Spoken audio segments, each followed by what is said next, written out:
स्वागत आहे तुमचं मायाज किचनमध्ये। आणि आज आपण पाहणार आहोत हुळग्याचं पिठलं। चला तर मग पटापट पाहूया।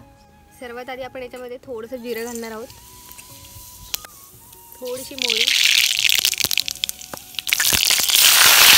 थोडासा कढीपत्ता, इथे हिरवी मिरची आणि लसूण आपण बारीक वाटून घेतलेला आहे तो आपण घालणार आहोत।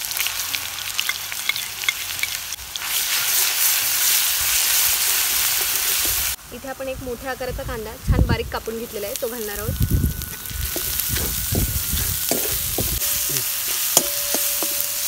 चमचा आपण हळद घालणार आहोत। चवीनुसार थोडंसं मीठ घालायचं आपल्याला।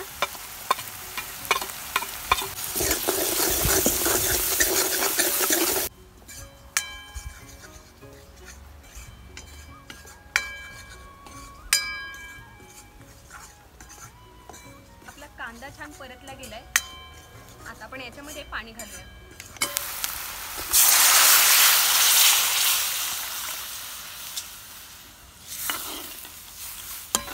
आता याला छान कड आला, उकळी आली की मग आपण याच्यामध्ये पीठ सोडणार आहोत।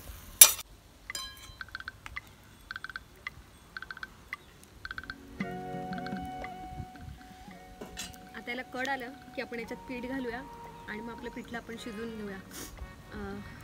काय ना, चुलीची सवय नाही आहे त्यामुळे डोळ्यात नाकात पाणी येते, पण काय जेवण टेस्टी लागतं चुलीवरचं, म्हणून गावी आलो की आम्ही चुलीवरच जेवण बनवतो। आणि मी तुमच्यासोबत पारंपरिक रेसिपी शेअर करते गावाला आल्यावरती। माझ्या रेसिपी करून बघा आणि तुम्हाला रेसिपी आवडत असतील तर चॅनलला सबस्क्राईब करा, फेसबुकला फॉलो करा, छान छान कमेंट करा। चला, आपला कड देखील आलेला आहे, इकडे उकळी देखील आलेली आहे पाण्याला, तर आपण याच्यात पीठ घालूया।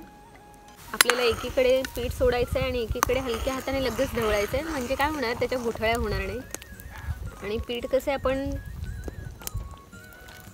भाजून मिक्सरवर वाटून घेतलेलं आहे थोडं रवाळ, म्हणून पटकन अशा गुठळ्या होणार नाही आहेत त्याच्या।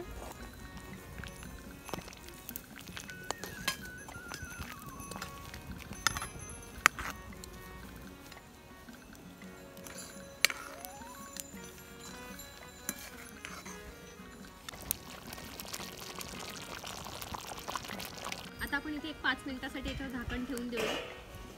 एक 2-3 मिनिटांनी झाकण काढून पुन्हा एकदा ढवळून घ्यायचं आपल्याला, पण 5 मिनिटांमध्ये ते छान शिजलं जाईल।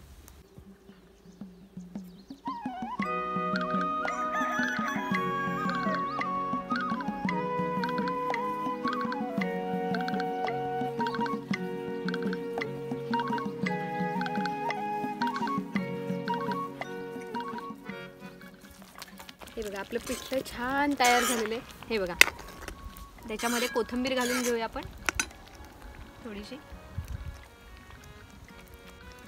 आणि आपलं पिठलं जे हे काढून घेऊया। हे ज्वारीच्या भाकरी बरोबर किंवा बाजरीच्या भाकरी बरोबर, तांदळाच्या भाकरी बरोबर अप्रतिम लागतं हे।